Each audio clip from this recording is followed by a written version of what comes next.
Good morning, Rebels. Today we're going to talk about author crushes, which I happen to have just a few of.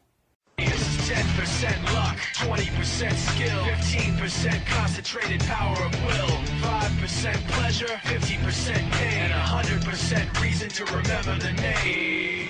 Okay, so today we're going to talk about author crushes, which I happen to have a few of. And this is not the kind where you're ready to go up and ask the person out on a date. It's more that when you read their writing, it makes your heart go all fluttery, and you admire them so much that it almost is like a crush, because when you meet them, you just get so excited and inspired. And so I have a few authors who I'm going to talk about who are my inspiration and my sort of author crush, and tell you how that sort of happened and how it's helped my writing.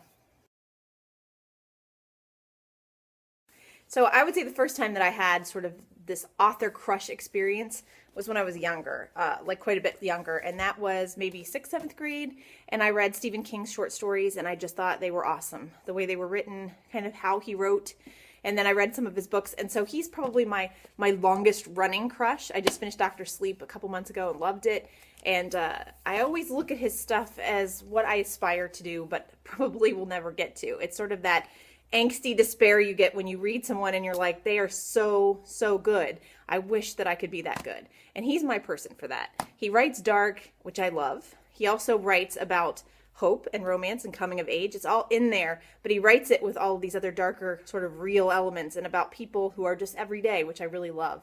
There's such an authenticity to what he writes. So he's my first author crush. And though I've never met him, my dream is someday, somehow, to be in a place where I could meet him and get him to sign a book, because he is my first author crush, like I said. Okay, then my second two author crushes sort of happened organically. I was just starting to write, and I wasn't sure what I was doing, and so I had started with a poetry group because I felt like I didn't know how to write a story yet. Poetry felt a little smaller, a little more compact, and like maybe I could tackle it. And so I had started in a writer's group with two professors from a college nearby, and for free every Thursday, like every other Thursday I think it was, a month, they'd meet with local writers, and we would do poetry and prose poems, and they would sort of help you dissect them, and everybody in the group would sort of give their opinion, and that was the first writing group experience I had. And so when I was in this group, we went, several of us, to go see Billy Collins, who is a huge poet and was the U.S. Poet Laureate at one point, and he was doing a talk with two other writers, and one of them was Daniel Menaker, who was also, I think, an editor at Random House, I'm going to say. But at any rate, I remember sitting in the auditorium listening to these men talk and just being blown away. I had already been blown away by Billy Collins's poems, but then to hear him talk about his writing and his experiences, it was so inspiring that I remember leaving with just like a little bit of a crush on Billy Collins, because he was so amazing. And he actually took the time to talk to several of us after the program, and just some of the stories that he told us then about how he kind of came up with his poems and where he wrote them was amazing. And so I remember leaving like just feeling that rush of excitement, because I had met somebody who was so interesting and had done so many neat things, and whose writing was just absolutely brilliant. And so he was my second. And of course, Daniel Menaker was also up there as well. I didn't know his work as well, but I have actually gotten his book, at least one of them in the meantime, called A Good Talk. And I haven't read it yet, but I hope to soon.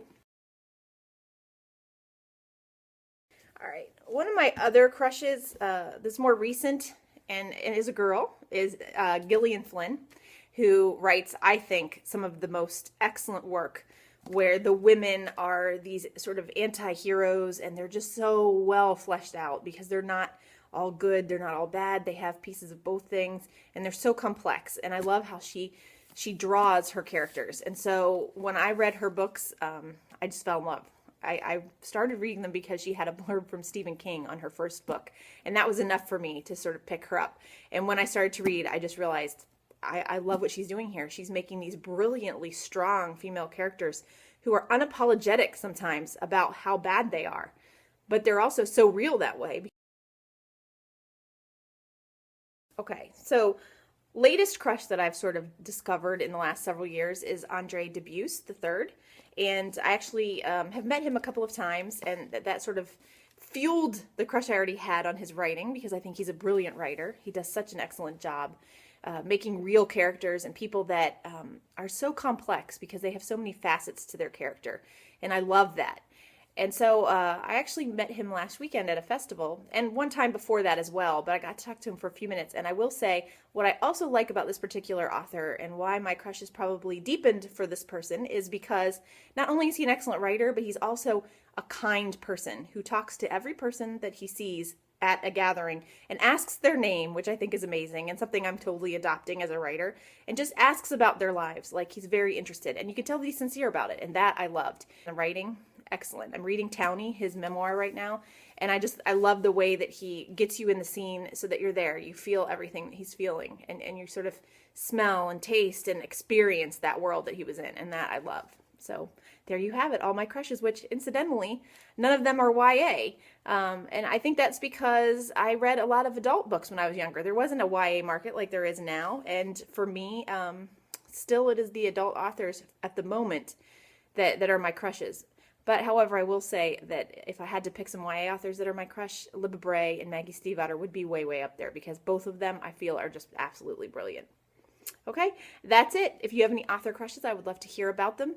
And you can tell me about them in the comments, and we will see you next week. I think Lucienne's going to take over. This week she's at the London Book Fair, but next week she will be back, and it will be her turn to do a video. See you guys in a couple weeks.